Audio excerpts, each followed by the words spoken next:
Betsy Ross, born Elizabeth Phoebe Griscom and also known by her second and third married names Elizabeth Ashburn and Elizabeth Claypoole, is widely credited with making the first American flag and changing the stars on the flag from six-pointed to easier to produce five-pointed stars. However, there is no archival evidence that this story is true.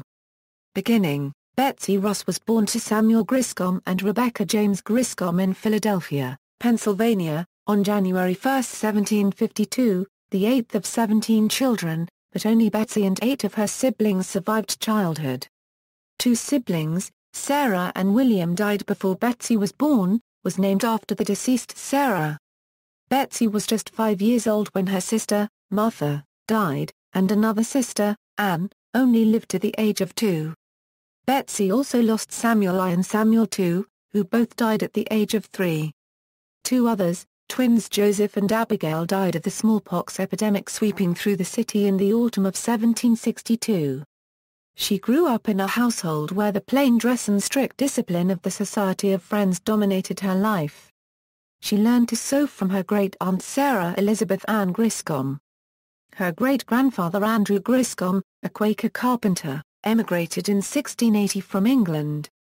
After she finished her schooling at a Quaker public school, her father apprenticed her to an upholsterer named William Webster. At this job, she fell in love with fellow apprentice John Ross, who was the son of Aeneas Ross, an assistant rector at Christ Church. The couple eloped in 1773 when she was 21 at Hugg's Tavern in Gloucester City, New Jersey. The marriage caused a split from her family and meant her expulsion from the Quaker congregation. The young couple soon started their own upholstery business and joined Christ Church, where their fellow congregants included George Washington and his family. Betsy and John Ross had no children. The American Revolutionary War broke out when the two had been married for 2 years.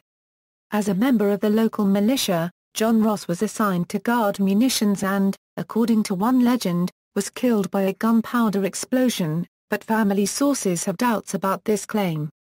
The 24-year-old Betsy worked in the upholstery business repairing uniforms and making tents and blankets and stuffed paper tube cartridges with musket balls in 1779 for the Continental Army. There is speculation that Betsy was the beautiful young widow, who distracted Carl von Donop in Mount Holly, New Jersey, after the Battle of Iron Works Hill, thus keeping his forces out of the Battle of Trenton. On June 15, 1777, she married her second husband, mariner Joseph Ashburn.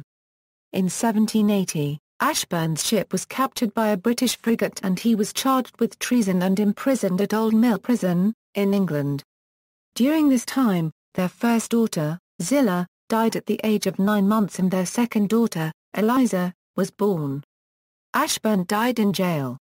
In May 1783, she married John Claypoole, who had met Joseph Ashburn in Old Mill Prison and had informed her of her husband's death.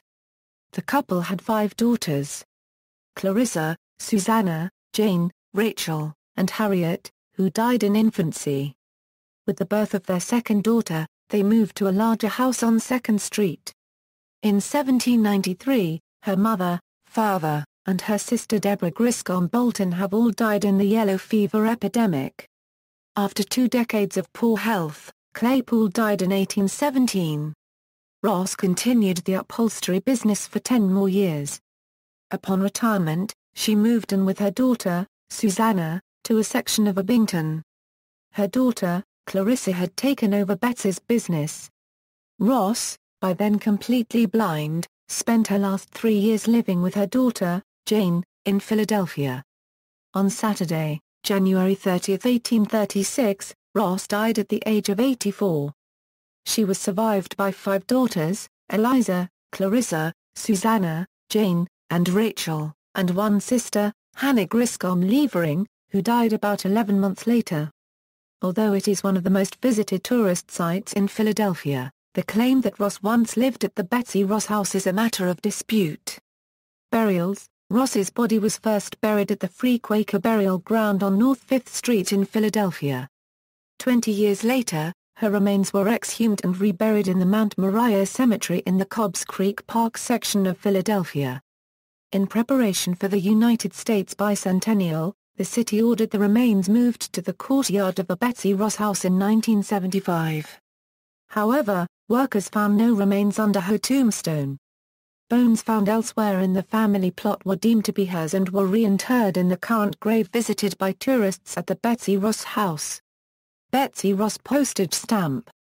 On January 1, 1952, the U.S. Post Office issued a stamp to honor the 200th anniversary of her birth.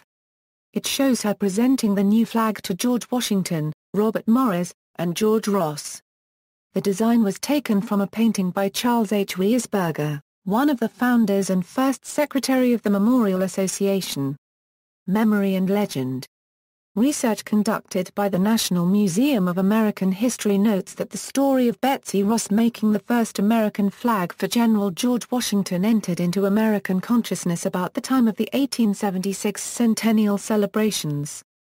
In 1870, Ross's grandson, William J. Canby, presented a paper to the Historical Society of Pennsylvania in which he claimed that his grandmother had made with her hands the first flag of the United States.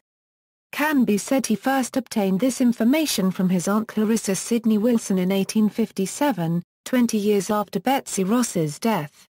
Canby dates the historic episode based on Washington's journey to Philadelphia, in late spring 1776, a year before Congress passed the Flag Act.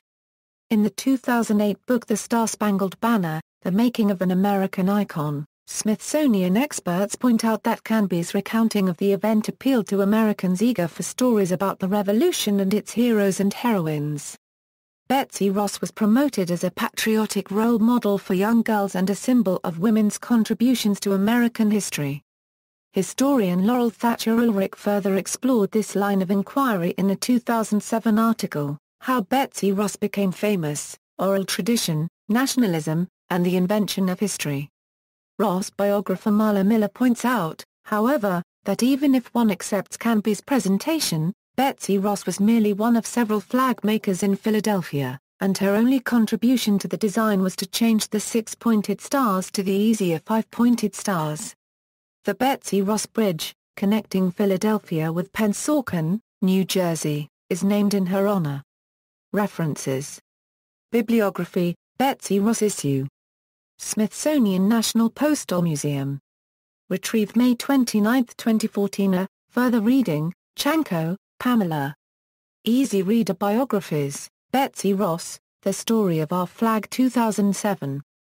Cohon, Roddy, Stacia Deutsch, and Guy Francis. Betsy Ross Star 2007. Cox, Vicky. Betsy Ross, A Flag for a Brand New Nation. 2005. Harker, John V. and Museum Images and Exhibits. Betsy Ross's 5-Pointed Star 2005. Harkins, Susan Sales and William H. Harkins. Betsy Ross 2006. Layupson, Mark. Flag, An American Biography. Lowen, James W., Lies My Teacher Told Me, Everything Your American History Textbook Got Wrong. 1995, Maida, Jan. Betsy Ross 2007. Mara, Will. Betsy Ross 2006. Miller, Marla. Betsy Ross and the Making of America. New York, Henry Holt & Company, LLC. ISBN A978-0-8050-8297-5. External links.